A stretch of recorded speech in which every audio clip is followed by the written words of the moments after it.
नमस्कार दोस्तों, मैं योगेश महरिया क्लासेज के YouTube चैनल पर आप सभी का तहे दिल से हार्दिक अभिनंदन करता हूं दोस्तों।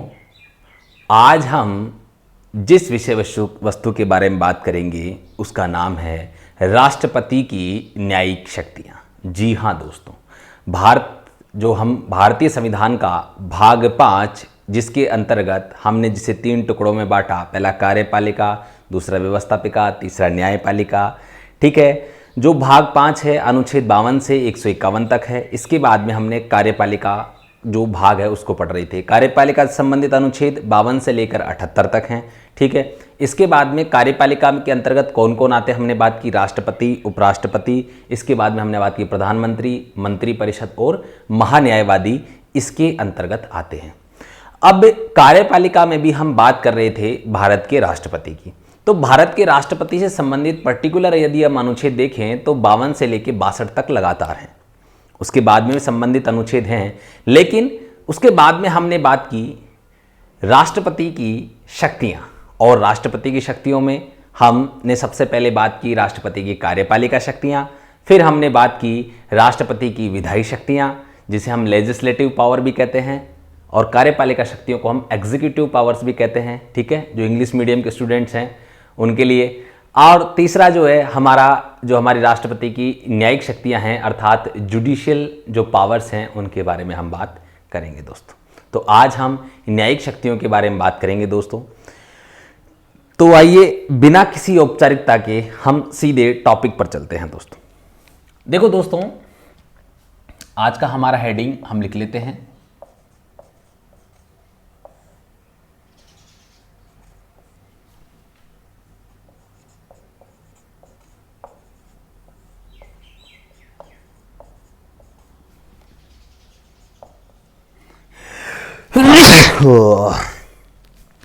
सॉरी दोस्तों,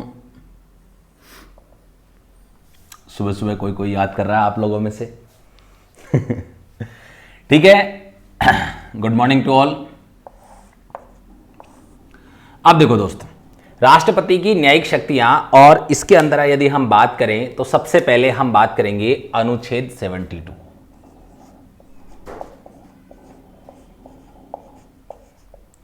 अनुच्छेद 72 यदि हम हमारी भाषा में इसको सीधा लिखें तो हम लिखेंगे राष्ट्रपति की क्षमादान की शक्तियां।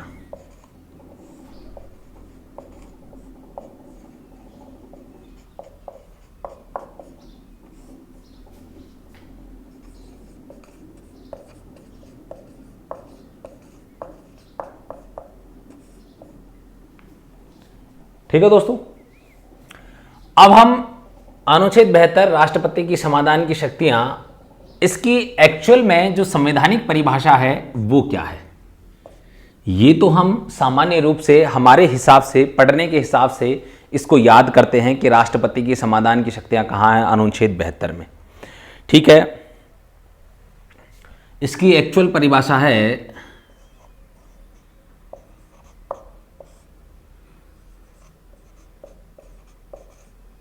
क्षमा आदि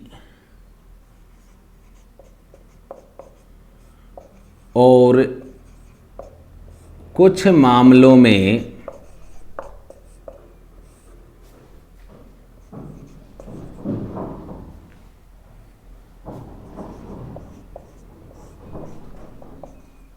दंड एवं दंडादेश के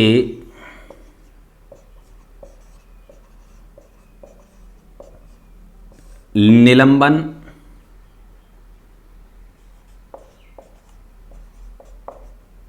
परिहार, लघुकरण,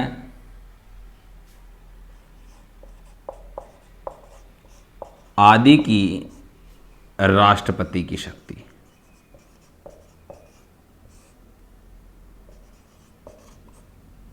ठीक है दोस्तों, आपको यहां तक पूरा क्लियर हो गया होगा। ये हमारे एग्जैक्ट संविधान में जो अनुच्छेद 72 के अंदर लिखा गया है वो चीज है। अब इसमें अगर अपन बात करें, देखो पहला तो है समा, ठीक है, और कुछ मामलों में दंड या दंडादेश निलंबन। नंबर 2, नंबर 3 परिहार, नंबर 4 लघुकरण। अब आपके सामने मुख्य रूप से भारतीय संविधान के अंदर 4 प्रकार की समाधान की शक्तियों का उल्लेख यदि हम बात करें तो राष्ट्रपति के लिए किया गया है। हम इन्हें 4 प्रकार की समाधान की शक्तियां इसलिए कह रहे हैं दोस्तों, देखो इनके प्रकार हैं। समा यानी कि पूर्ण रूप से मुक्ति दंड से, निलंबन अस्थायी रोक उस पर, परिहार कम करना, लघुकरण परिवर्तन करना। ठीक है, तो इसके अर्थ भी अभी हम बात करेंगे, समझेंगे। लेकिन सबसे मुख्य चीज है कि अनुच्छेद 72 के अंदर समाधान करना राष्ट्रपति का अधिकार है या शक्ति है। तो आपको याद रखना क्या है दोस्तों, अनुच्छेद 72 के अंतर्गत भारत के राष्ट्रपति का जो समाधान करने का अधिकार है, समाधान का जो है वो क्या है, शक्ति है। समाधान करना राष्ट्रपति की शक्ति है, ना कि अधिकार। ठीक है, क्लियरिफिकेशन आप यहां पर रखना, क्योंकि एग्जाम में आजकल ये नया पैटर्न शुरू हो गया है दोस्तों, और पिछले बहुत सारे एग्जाम्स में इस प्रकार के सवाल पूछे गए हैं। ज़्यादा दिन नहीं में, पिछले 1 साल के अंदर इस प्रकार के 1 से सवा साल हो गया होगा, उस जो ड्यूरेशन में ऐसे सवाल ज़्यादा पूछे गए। यानी कि लेटेस्ट जितने भी एग्ज़ाम भारत में हुए हैं उनमें इस प्रकार के, राजस्थान में भी इवन ऐसे एग्ज़ाम्स में आपके जो सवाल पूछे गए हैं उनके ऊपर भी हम चर्चा करेंगे दोस्तों। ठीक है, तो आपके सामने पहला ये क्लियर हो गया। आपको यहाँ याद रखना है कि आपके सामने 4 प्रकार की जो शक्तियाँ हैं वो हैं, और कौन सी हैं समाधान की शक्तियाँ, किसको प्राप्त हैं, राष्ट्रपति को प्राप्त हैं। ठीक है,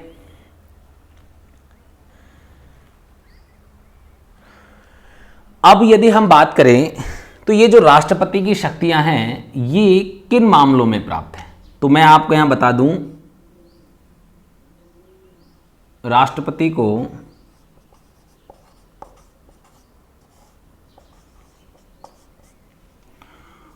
उपरोक्त शक्तियां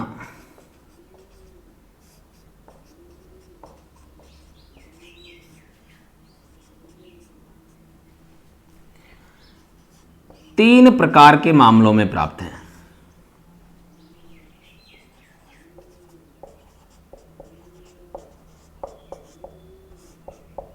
तीन प्रकार के कौन से दोस्तों, देखो आप पहले सुन लीजिए फिर मैं लिख देता हूं। पहला, सैन्य मामलों में, यानी कि यदि सेना के जवान द्वारा यदि किसी भी प्रकार का कोई उसे कोर्ट मार्शल सैन्य न्यायालय द्वारा सेना के जवान को, सेना के अधिकारियों को किसी प्रकार की कोई सजा दी जाती है तो उसे माफ करने का अधिकार केवल भारत के राष्ट्रपति को होगा, ऐसा इसका पहला पॉइंट कहता है। नंबर 2 पॉइंट क्या कहता है दोस्तों, नंबर 2 पॉइंट जो मुख्य रूप से बात करता है वो ये कहता है कि कार्यपालिका शक्ति का विस्तार जिन विषयों पर जहां तक होगा वहीं तक राष्ट्रपति की समाधान की शक्तियों का विस्तार भी होगा। ठीक है, नंबर 2 पॉइंट क्या कहता है कि जिन विषयों पर संघ की कार्यपालिका शक्ति का विस्तार है, जिस सीमा तक है उसी सीमा तक भारत के राष्ट्रपति की समाधान की शक्तियों का विस्तार है। इस पर भी चर्चा करेंगे, मैं आपको बताऊंगा किस प्रकार है। नंबर तीसरा जो सबसे इंपॉर्टेंट पॉइंट है वो ये है दोस्तों, मृत्यु यानी कि जिसको हम कहते हैं मृत्यु दंड, फांसी के सभी मामलों में राष्ट्रपति को समाधान प्राप्त करने का, या उपरोक्त जो आपके सामने ये 4 प्रकार की शक्तियां हैं ये राष्ट्रपति को प्राप्त है। यानी कि फांसी के रूप में वो उसे माफ भी कर सकते हैं, उसका अस्थायी रोक भी लगा सकते हैं, उसको कम भी कर सकते हैं, उसका और सजा का परिवर्तन भी उसका कर सकते हैं। ये इसके ऊपर हम चर्चा करेंगे, लेकिन सबसे पहले आप यहां पर 3 पॉइंट सबसे पहले लिख लीजिए। तो ये आपके जो हैं भारतीय संविधान के अनुच्छेद 72(1) का जो पहली आपकी अनुच्छेद 72 की धारा 1 के अंतर्गत उपधारा ए है, जिसको हम हिंदी में लिखेंगे तो कै लिखेंगे। अब इसमें आपका सीधा सा लिखा हुआ है, सेना द्वारा दिए गए दंड के मामलों में। ठीक है, जैसा कि मैंने आपको अभी बताया, पहला पॉइंट, सेना के मामलों में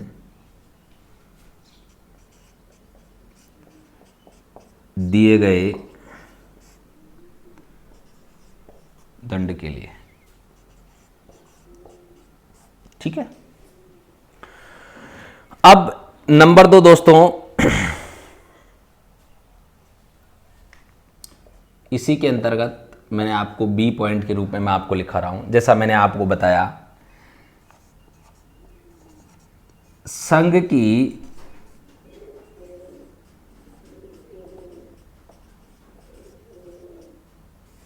कार्यपालिका शक्ति का विस्तार,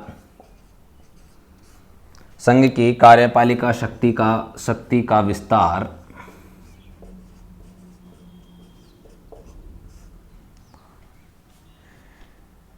जिन विषयों पर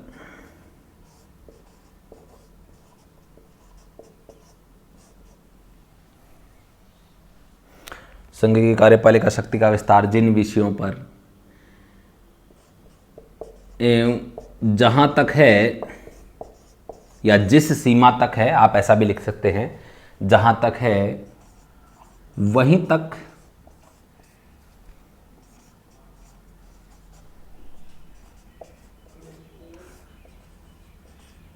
राष्ट्रपति की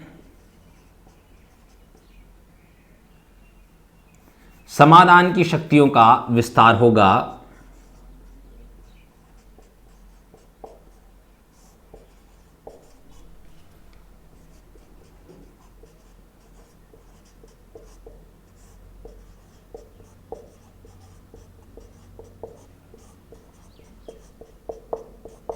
ठीक है दोस्तों, तो आपके सामने नंबर 2 पॉइंट हो गया, संघ की कार्यपालिका शक्ति का विस्तार जिन विषयों एवं जहां तक, उन विषयों पर जहां तक होगा वहीं तक होगा जहां तक राष्ट्रपति की समाधान की शक्तियों का विस्तार अभी वर्तमान में है।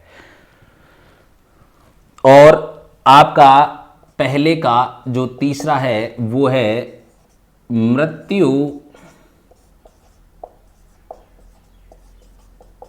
दंडादेश के सभी मामलों में। अब देखो, आपको थोड़ा सा लैंग्वेज की वजह से समझ में नहीं आ रहा होगा, मैं अपनी आम भाषा में, जैसे अपन आम तरीके से सरल भाषा में आपको समझाने का प्रयास करता हूं। देखो, 3 चीजें हैं। सेना द्वारा किसी भी प्रकार का कोई भी दंड दिया, पहला पॉइंट क्या कहता है, सेना द्वारा किसी भी प्रकार का कोई भी दंड दिया गया, या तो सैन्य अधिकारी और सैनिक को जो सेना से संबंधित है, उसको माफ करने का या किसी भी प्रकार का उसमें परिवर्तन करने का, उसको जो उसमें काम किया उस सजा को कम करने का, ठीक है, उसका रूप परिवर्तन करने का सभी अधिकार भारत के राष्ट्रपति को है। पहली चीज। नंबर 2 चीज, राष्ट्रपति की समाधान की शक्तियों का विस्तार वहीं तक होगा जहां तक संघ की कार्यपालिका शक्तियों का विस्तार है। इसका कारण एक उदाहरण के माध्यम से, एक एग्जाम्पल के माध्यम से मैं आपको समझाने का प्रयास करता हूं दोस्तों।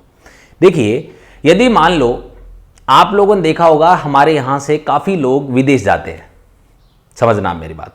अब यहां से कोई व्यक्ति विदेश चला गया साहब, दूसरे सरकार के अधिकार क्षेत्र में आ गया, है वो भारत का नागरिक ही, लेकिन वहां जाकर उसने किसी प्रकार का कोई अपराध कर दिया और वहां के न्यायालय ने उसे फांसी की सजा सुना दी। अब मान लीजिए कोई यहां से इराक चला गया मजदूर के रूप में, और उससे वहां पर किसी प्रकार का कोई अपराध हो जाता है, कोई मर्डर उसके हाथ से हो जाता है, उसको फांसी की सजा वहां दे दी जाती है, तो क्या भारत के राष्ट्रपति उसे माफ कर सकते हैं? ये तो आप भी अच्छे तरीके से जानते हैं दोस्तों कि भारत के राष्ट्रपति के क्षेत्राधिकार में नहीं आता है, क्योंकि संघ की कार्यपालिका शक्तियों का विस्तार भारत की मुख्य भूमि तक ही सीमित है। आपको ये अच्छे से पता होगा, ठीक है। इसी के साथ में ऐसा नहीं है कि मुख्य भूमि तक ही रहेगा, ये तो आपको समझाने के लिए। देखिए, भारत के जितने भी दूतावास हैं वो भी भारत के राष्ट्रपति की कार्यपालिका शक्ति के अंतर्गत आते हैं। ऐसा नहीं है क्योंकि उनकी नियुक्ति, उनकी अपॉइंटमेंट भारत के राष्ट्रपति करते हैं, तो वहाँ यदि कोई घटनाक्रम होता है उसके संदर्भ में भी भारत के राष्ट्रपति को अधिकार प्राप्त होता है, घबराए नहीं आप। लेकिन विदेश में कोई व्यक्ति चला गया और उसने इस प्रकार का अपराध कर देता है तो वो संघ की कार्यपालिका के क्षेत्राधिकार से बाहर होता है। यानी कि यदि भारत में किसी व्यक्ति ने किसी का जो है उस किसी व्यक्ति को फांसी की सजा सुनाई जाती है तो उसे राष्ट्रपति माफ कर सकते हैं भारत के किसी भी भूभाग पर, ठीक है। लेकिन यदि विदेश में किसी ने ऐसा किया है तो यह राष्ट्रपति के क्षेत्राधिकार से बाहर है, क्योंकि वहां पर हमारी संघ की कार्यपालिका शक्तियां लागू नहीं होती, उस देश का कानून लागू होता है और यदि हमने किसी देश के साथ ऐसी संधि या समझौता कर रखा है तो भारत के राष्ट्रपति ऐसा कर सकते हैं। तो इसीलिए यहां पर यह कहा गया है कि संघ की कार्यपालिका शक्ति का विस्तार जिन विषयों एवं जहां तक है वहीं तक राष्ट्रपति की क्षमादान की शक्तियों का विस्तार होगा। ठीक है। तीसरा, मृत्यु दंडादेश के सभी मामलों में, अर्थात किसी भी व्यक्ति को किसी भी प्रकार से मृत्यु दंड यदि दिया जाता है तो वो व्यक्ति राष्ट्रपति के समक्ष दया याचिका या क्षमा याचना दायर कर सकता है। ठीक है, कि भैया आप मुझे पर दया कीजिए साहब, मेरे दंड को माफ कीजिए, मेरे से जाने अनजाने में ये अपराध हो गया। अब ऐसे मामले में राष्ट्रपति किस प्रकार से निर्णय करता है? राष्ट्रपति के समक्ष हम इस प्रकार से जो याचिका पेश करते हैं, क्या हम व्यक्तिगत रूप से पेश होते हैं? जी नहीं दोस्तों। हमारे सर्वोच्च न्यायालय के निर्देशानुसार कोई भी व्यक्ति राष्ट्रपति के समक्ष ना तो मौखिक और ना ही व्यक्तिगत रूप से उपस्थित होकर अपनी दया याचिका प्रस्तुत नहीं कर सकता। लिखित रूप में एक प्रपत्र के माध्यम से दया याचिका राष्ट्रपति के समक्ष पेश की जाती है, जिस पर राष्ट्रपति विचार करते हैं। और एक और बात यहां दोस्तों याद रखने योग्य है कि दया याचिका पर जो फैसला लिया जाता है वो मंत्रिपरिषद की सलाह पर राष्ट्रपति लेते हैं। यानी कि मंत्रिपरिषद जैसा सिफारिश करती है उसी के अनुसार भारत के राष्ट्रपति दया याचिका पर निर्णय लेते हैं दोस्तों। ठीक है। और आपको मैं यहां एक और बात बता दूं, ये जो दया याचिका है, राष्ट्रपति द्वारा दया याचिका पर जो निर्णय लिया जाता है, राष्ट्रपति की समाधान की जो शक्तियां हैं, यदि हम बात करें तो ये न्यायिक पुनरावलोकन के अधीन भी हैं दोस्तों, जिसके बारे में आगे मैं पॉइंट्स में चर्चा करने वाला हूं। लेकिन आप यहाँ इस पॉइंट पर हम मुख्य रूप से भी चर्चा कर रहे हैं, इसके संदर्भ में समझाने का प्रयास कर रहा हूं। तो आप यहाँ ये समझे मृत्युदंड। आप कहेंगे साहब किस प्रकार से? देखो, कोई भी व्यक्ति, आपको पता है कासाब एक आतंकवादी था, उसने भी भारत के राष्ट्रपति के समक्ष दया याचिका अर्जी दायर की थी। अब जो है अफजल गुरु, आपको पता है न्यायालय द्वारा दोषी ठहराए गए, उन्होंने भी राष्ट्रपति के समक्ष दया याचिका दायर की थी। यानी कि भारत की मुख्य भूमि पर यदि कोई भी कार्य होता है या किसी विदेशी व्यक्ति द्वारा किया जाता है, भारत के नागरिक द्वारा किया जाता है, कोई भी व्यक्ति हो सकता है दोस्तों।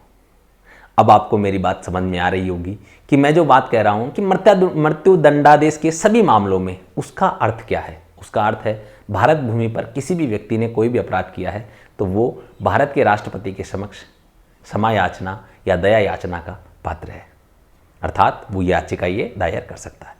आप व्यक्तिगत रूप से उपस्थित नहीं हो सकते। इसका कारण देखो, यदि कोई व्यक्ति पीड़ित है और कुंठा में किसी व्यक्ति के सामने रोने लग जाए, आपके घर पे कोई आ जाए और आपसे कहे मुझे साहब जाने अनजाने में ये दोष हो गया, मैंने ऐसा करना ही नहीं चाह रहा था, मैंने सेल्फ डिफेंस में मारा, कुछ भी मारा, वो व्यक्ति रोने लग जाए और राष्ट्रपति के पैर पकड़ ले, तो ऐसी परिस्थिति में राष्ट्रपति भावुक हो सकते हैं, क्योंकि प्रत्येक व्यक्ति के अंदर भावनाएं होती हैं। इसलिए इन सभी चीजों को परे परे रखा गया है कि जब राष्ट्रपति मंत्रिपरिषद की सिफारिश पर इस प्रकार का निर्णय लेंगे तो वे सभी पक्षों पर गौर करेंगे, जो उनके सामने तथ्य प्रस्तुत किए जाएंगे, फैक्ट्स। क्योंकि देखो दोस्तों, कागजों में अगर हम बात करें, जो हमारी जो लैंग्वेज होती है, हम जिस प्रकार से जो पूरा विवरण होता है, तो उसमें एक तो व्यक्ति प्रत्यक्ष रूप से किसी बात को कहता है, और एक हम जब यदि बात करें अपनी भावनाएं किसी पत्र के माध्यम से व्यक्त करते हैं तो समझने वाला ही समझ सकता है। पत्र के माध्यम से प्रत्येक व्यक्ति भावनाएं नहीं समझ सकता। ठीक है दोस्तों। वैसे आप सभी लोग जो है टेक्स्ट मैसेज करते हैं तो सामने वाला अपने आप आपकी भावनाएं समझ जाता है। ठीक है।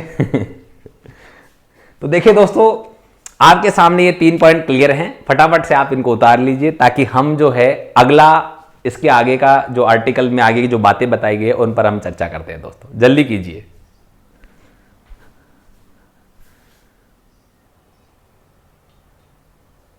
ले लिया दोस्तों स्क्रीनशॉट?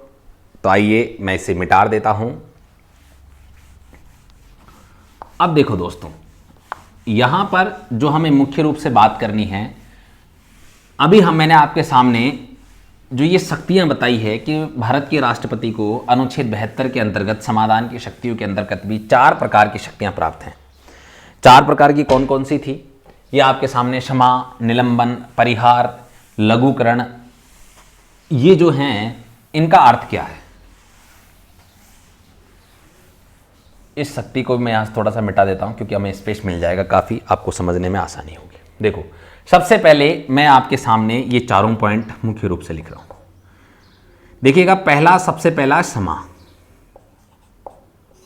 इसका अर्थ क्या होता है?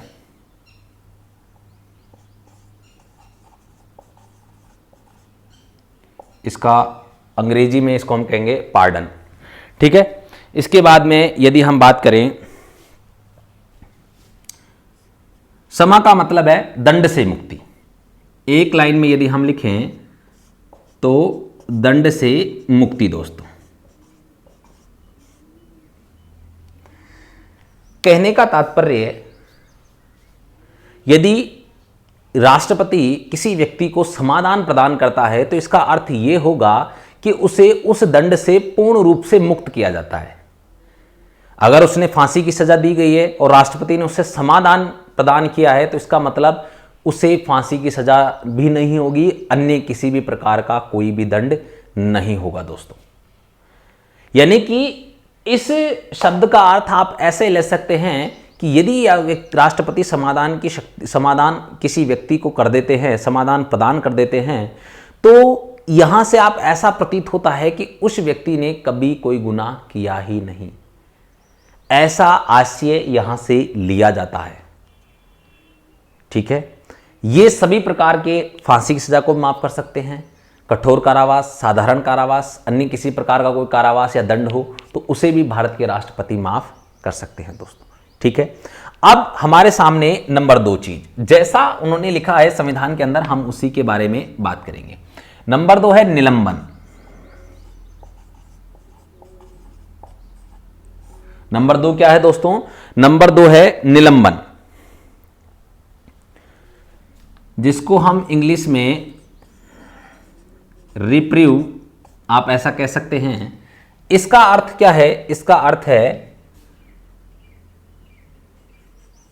मृत्यु दंडादेश पर, मृत्यु दंड या दंड पर, मृत्यु दंड या दंड का अस्थायी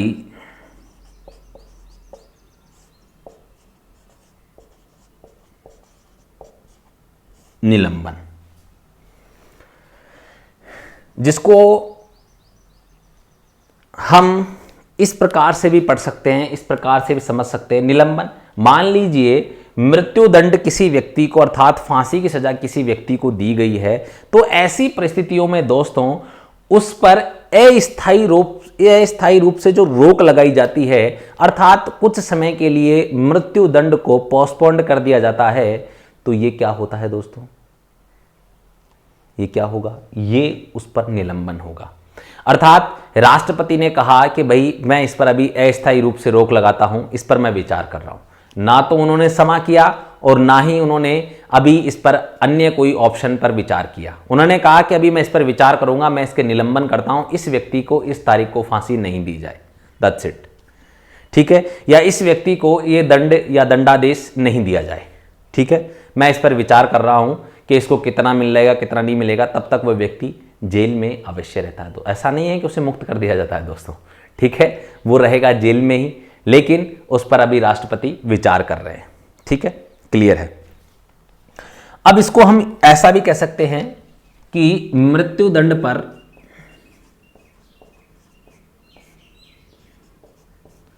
अस्थायी रोक लगाना,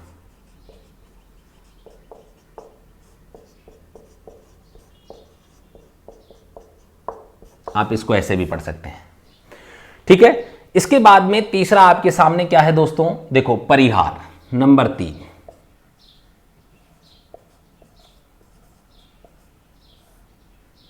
परिहार का अर्थ क्या है?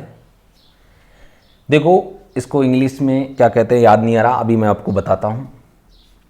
अब देखो, परिहार का अर्थ यदि हम बात करें तो परिहार से अर्थ क्या है, यहां पर बताया गया है कि दंड की प्रकृति में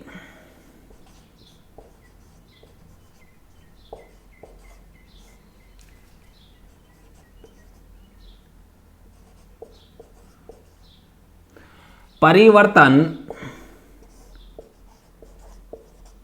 किए बिना दंड की प्रकृति में परिवर्तन किए बिना सजा को कम करना।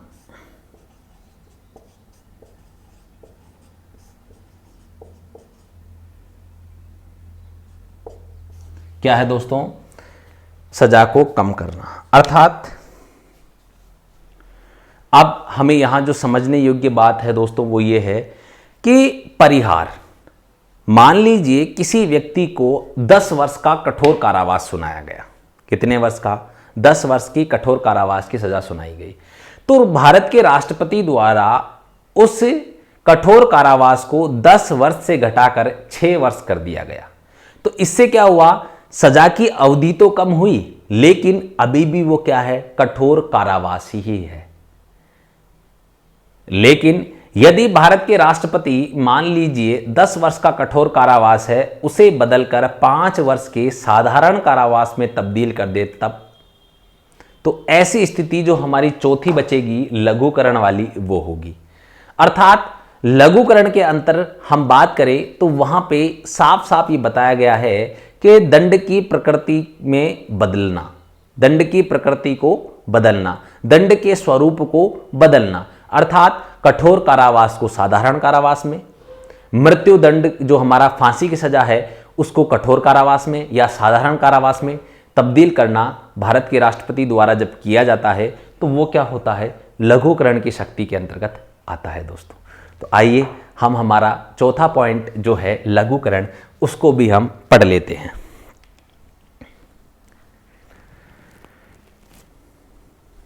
दोस्तों दिख रहा है नहीं दिख रहा आपको? टेक्निकल टीम जब बताइए, आ जाएगा, ठीक है। नंबर 4 लघुकरण। और देखो दोस्तों, लघुकरण को इंग्लिश में कहते हैं कम्यूट,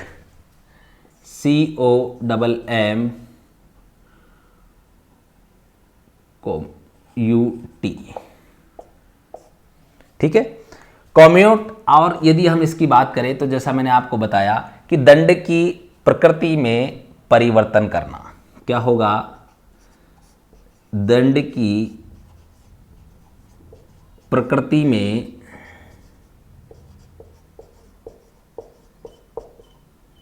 परिवर्तन करना ही क्या है? लघुकरण। अर्थात दंड यानी कि सजा का स्वरूप बदलना। देखो दोस्तों, मैं आपको जो एग्जाम्पल्स बोलता हूं, जैसे मैंने अभी बताया कि सजा का स्वरूप बदलना, अर्थात एग्जाम्पल के तौर पे आप वहां नीचे लिख लिया कीजिए, जिससे आप अपने नोट्स में आपको आसानी से जब आप दोबारा पढ़ेंगे तो आपको समझ में आएगा। इसका कारण क्या है दोस्तों? मैं इतनी सारी चीज़ें एग्जाम्पल्स वगैरह नहीं लिखा सकता, क्योंकि ऑलरेडी क्लास जो है लगभग 1 घंटे की हो जाती है, और उसमें अगर मैं एग्जाम्पल्स वगैरह लिखवाऊँ तो क्लासें काफ़ी लंबी हो जाएंगी, ठीक है। तो मैं मुख्य पॉइंट्स आपको लिखवाता हूँ, बाकी चीज़ें मैं अपने जो मुख से बोल देता हूँ तो उनको आप नोट कर लिया कीजिए एग्जाम्पल के तौर पे कि भाई सर ने ये बताया था, इस प्रकार से यहाँ पर जो है ये एग्जाम्पल एकदम फिट है, इससे हमें आसानी से समझ में आएगा, तो आप उनको नोट कर लिया कीजिए, जिससे आपको क्या है, हालांकि सवाल यही बनेंगे, मैंने जो बोर्ड पे लिखा मैक्सिमम चीज़ें वही हैं। सीधा दंड की प्रकृति में परिवर्तन करना निम्न में से कौन सी सजा का स्वरूप है? लघुकरण, या कौन सा कहलाता है? लघुकरण। दंड की प्रकृति में परिवर्तन किए बिना सजा को कम करना कहलाता है परिहार, ठीक है। इस प्रकार के सवाल आपके बनते हैं। इसी प्रकार आपका जो है ये मृत्यु दंड या दंडादेश पर अस्थायी रोक कहलाती है निलंबन, ठीक है। दंड से मुक्ति है समाधान या क्षमा, ठीक है। अब कई बार क्या होता है कि आजकल जो नया पैटर्न चल रहा है वो क्या करता है कि इसको हिंदी और इंग्लिश जो आपके सामने ये है, इसको क्या करता है कि सुमेलित करो, इस प्रकार से आपको वो पूछ लेता है, ठीक है। अब आपको जो है यहां पर क्या करना है कि परिहार का जो है इसकी इंग्लिश होती है रिमिट। क्या होगी दोस्तों? रिमिट, हाँ रिमिट होगी, ठीक है। तो ये इसका इंग्लिश है और इसका है कम्यूट, ठीक है, COMMUTE, ठीक है। देखो दोस्तों, मैथ और इंग्लिश थोड़ी सी मेरी वीक है, मैं ये बात स्वीकार करता हूँ, ऐसी बात नहीं है। इंग्लिश के वर्ड्स मुझे मतलब लिखने में दिक्कत होती है, बोलने में कोई प्रॉब्लम नहीं होती है, लेकिन बचपन से हिंदी मीडियम में पढ़े हुए हैं तो आपको पता है हिंदी मीडियम के जब छात्र जो इंग्लिश मीडियम इंग्लिश किताबें जब पढ़ते हैं तो थोड़ा सा भय रहता है। हालांकि अब उतना भय नहीं है, पहले से काफ़ी सुधार है, धीरे धीरे आगे और हो जाएगा। ठीक है, तो देखिए दोस्तों, ये आपके सामने पूरा क्लियरिफिकेशंस है जिसके बारे में मैंने आपको बताया। तो आपको ये चीज़ें चारों चीज़ें समझ में आना चाहिए। क्षमा यानी कि पॉर्डन, निरंबल यानी कि रिप्रेजिव, हम बात करें परिहार या और इसकी बात करें रिमिट, और लघुकरण यानी कि कॉम्यूट। अब दंड से मुक्ति, ठीक है, अब ये पूरा कैसे होगा, या तो आप इसको सुमेलित करो, इसको इसको, या तो इसको इसको इसको, ऐसे परिहार को रिमीट, निलंबन को रिप्रीव, और इसका जो है क्षमा का पार्डन और लघुकरण का कम्यूट। अब इसके बाद में आपसे होगा क्षमा का मतलब दंड से मुक्ति, निलंबन का मतलब अस्थायी रोक। याद रखना सीधा वो इतना ही देगा, फिर अस्थायी रोक, सिर्फ इतने ते शब्दों का प्रयोग करेगा वो, अधिक शब्दों का प्रयोग नहीं करेगा। अस्थायी रोक, परिहार सजा को कम करना, बस दैट्स इट।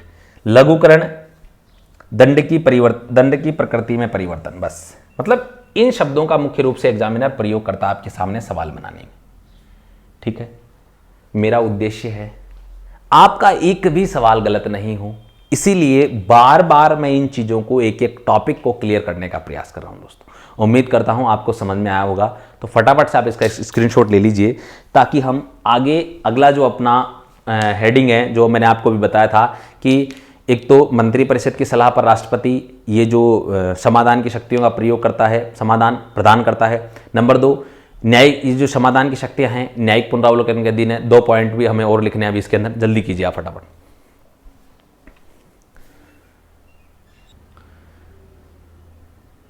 ठीक है दोस्तों, स्क्रीनशॉट ले लिया। अब मैं इसको पुनः जो है फटाफट सारे को मिटा देता हूं, क्योंकि अभी हमें जल्दी से पूरा टॉपिक कंप्लीट करना है।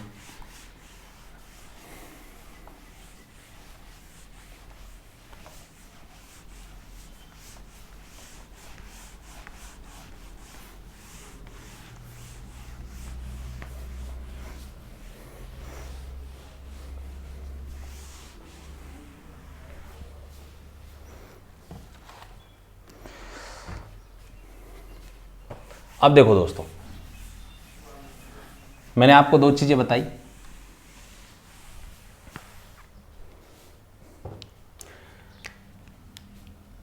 यहां आप स्टार डील के दोनों लिख लीजिएगा। राष्ट्रपति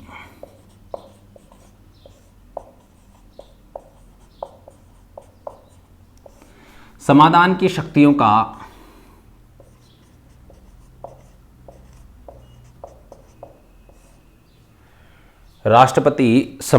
शक्तियों का प्रयोग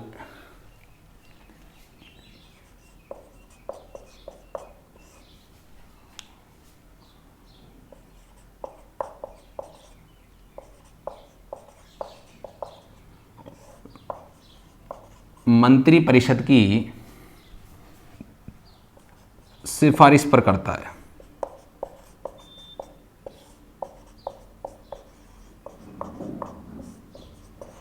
ठीक है, दूसरा पॉइंट मैंने आपको बताया था, राष्ट्रपति की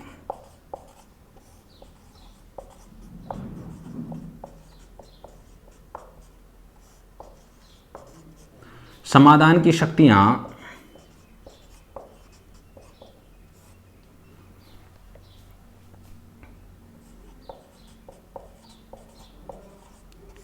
न्यायिक पुनरावलोकन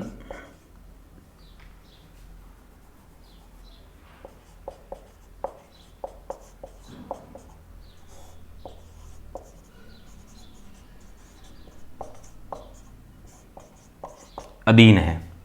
ठीक है, इसी के साथ तीसरा पॉइंट एक और है, दया याचिका पर विलंब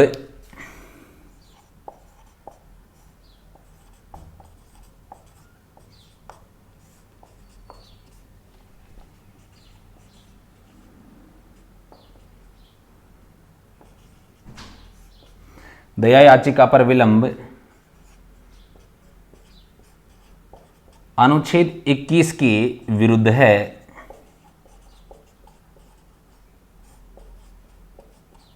ठीक है दोस्तों, ये काफ़ी इंपॉर्टेंट पॉइंट है, क्योंकि एक बात मैं आपको बता दूं, ये तीनों ही चीज़ें जो हैं सुप्रीम कोर्ट के द्वारा सुनाए गए निर्णय हैं। ठीक है, सुप्रीम कोर्ट द्वारा सुनाए गए निर्णय। आप कहेंगे सर सुप्रीम कोर्ट का यहां पर क्या लेना देना है? देखो, जब भी किसी मामले को हम न्यायालय में पेश करते हैं तो आपको पता है कि न्यायालय जब अंतिम रूप से वो मामला कहां जाता है? सुप्रीम कोर्ट में जाता है। और राष्ट्रपति की दया याचिका से संबंधित मामले कई बार सुप्रीम कोर्ट में गए, और सुप्रीम कोर्ट में जब इन पर सुनवाई हुई, तो सुनवाई के बाद में जब सुप्रीम कोर्ट ने जिन मामलों में निर्णय दिया तो उनके संदर्भ में ये तीन मुख्य बातें निकल कर आई। और भी बहुत सारी बातें हैं, लेकिन हमें उनसे कोई लेना देना नहीं है, क्योंकि हमारे एग्जाम के दृष्टिकोण से कौन सी चीज़ें इंपॉर्टेंट है हमें वो ध्यान रखना है। ठीक है, बाकी चीज़ें हैं, लेकिन वो अपर लेवल के एग्जाम्स के लिए हमारे लिए ये सबसे महत्वपूर्ण चीज़ें हैं, हमेशा जो चर्चा में रहती है। तो पहला तो ये बताया कि राष्ट्रपति अपने समाधान की शक्तियों का प्रयोग मंत्रिपरिषद के सलाह पर करेगा। क्यों? क्योंकि अब जो भारतीय संविधान का हम बात करें, आर्टिकल 74 है, उसमें साफ साफ लिखा हुआ है कि भारत का राष्ट्रपति मंत्रिपरिषद की सलाह पर ही कार्य करेगा। ठीक है, तो उसी के अनुरूप सुप्रीम कोर्ट ने यह निर्णय दिया। दूसरा, राष्ट्रपति की समाधान की शक्ति न्यायिक पुनरावलोकन के अधीन है। ये भी सुप्रीम कोर्ट के द्वारा इसलिए कहा गया कि राष्ट्रपति द्वारा हो सकता है दया याचिका में सरकार के जो मंत्रिपरिषद है, सरकार के कोई व्यक्ति हैं, तो उन्होंने दया याचिका पर निर्णय तो ले लिया, लेकिन क्या वास्तव में जो निर्णय लिया गया वो सही है या नहीं है, इसको भी आप न्यायालय में चुनौती दे सकते हैं। ठीक है, इसके बाद में यदि हम बात करें दया याचिका पर विलंब अनुच्छेद 21 के विरुद्ध है। अर्थात दया याचिका पर निर्णय लेने में जो विलंब होता है वो अनुच्छेद 21 का हनन है या अनुच्छेद 21 के विरुद्ध है। ऐसा क्यों कहा गया? ऐसा इसलिए कहा गया दोस्तों, देखो 1984 में राजीव गांधी के जो हत्यारे थे, आपको बता दूं, उनको आते आते 2000 आ गया और इस पर कोई निर्णय नहीं हुआ। अर्थात 16 साल आपको मैं बता दूं, उसके बाद में जब कोर्ट ने फाइनल सजा वगैरह सब सुना दी, तो किसी मामले में इतना लंबे समय लेना, यानी कि ऑलरेडी वो आजीवन कारावास की जो अवधि होती है वो जेल में काट चुका, उसके बाद में आप कह सकते हैं इसको फांसी की सजा पर लटकाना है, तो ये तो दोहरा दंड हो गया ना। और भारतीय संविधान का अनुच्छेद 20 आपको ज्ञात होगा, दोहरे दंड पर निषेध का प्रावधान है। हमने बात की थी भारतीय संविधान का अनुच्छेद 20 मूल अधिकारों में, जिन्होंने नहीं देखा एक बार जरूर देखिएगा। ठीक है, तो आपका आर्टिकल 20 कहता है कि दोहरे दंड पर निषेध। ठीक है, यानी कि एक सजा के लिए दो दंड नहीं हो सकते, तो ये दोहरे दंड के क्षेत्राधिकार में आ जाता है। अब ऐसा नहीं है दोस्तों कि कोई व्यक्ति जेल में बंद है, 3 महीने 4 महीने या 3 साल 4 साल हो गए, और राष्ट्रपति ने जब उसे माफ किया तो उन्होंने कहा कि आपको 6 साल की सजा का प्रावधान है, तो वो 3 साल की अवधि काउंट होगी दोस्तों। ठीक है, और जब तक न्यायपालिका में कोई मामला लंबित है, प्रक्रिया लंबित है, तो उस समय अवधि को जो है इसके अंतर्गत नहीं माना गया है, अनुच्छेद 21 के विरुद्ध नहीं माना गया है, जब तक मामला न्यायपालिका में लंबित है। यह अनुच्छेद 21 के विरुद्ध कब होगा? जब दया याचिका पर विलंब होगा, कि इतना लंबा समय दया याचिका पर नहीं लिया जाना चाहिए, यह सुप्रीम कोर्ट का कहना था। ठीक है, तो ठीक है दोस्तों, फटाफट से आप इसको उतार लीजिए ताकि स्क्रीनशॉट ले लीजिए इसका, हम आगे बात करें फटाफट।